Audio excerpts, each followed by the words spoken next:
Chapter 2. When the day of Pentecost came, they were all together in one place.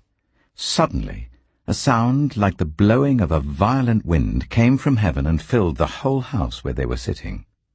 They saw what seemed to be tongues of fire that separated and came to rest on each of them. All of them were filled with the Holy Spirit and began to speak in other tongues, as the Spirit enabled them. Now there were staying in Jerusalem God-fearing Jews from every nation under heaven.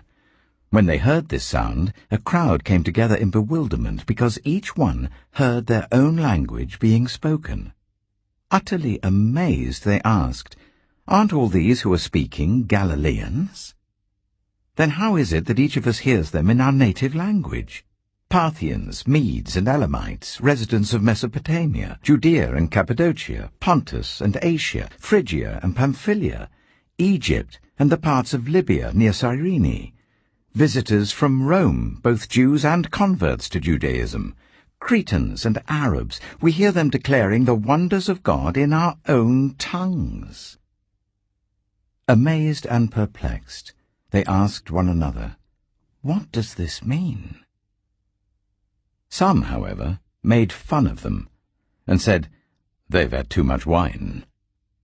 Then Peter stood up with the 11, raised his voice and addressed the crowd.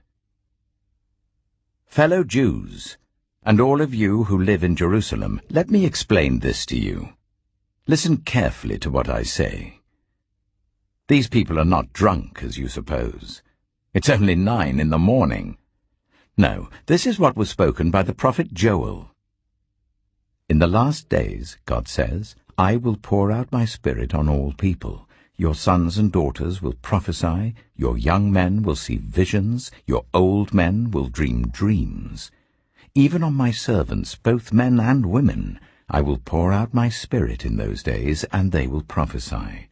I will show wonders in the heavens above, and signs on the earth below, blood and fire and billows of smoke. The sun will be turned to darkness and the moon to blood before the coming of the great and glorious day of the Lord. And everyone who calls on the name of the Lord will be saved." Fellow Israelites, listen to this. Jesus of Nazareth was a man accredited by God to you by miracles, wonders, and signs, which God did among you through him, as you yourselves know.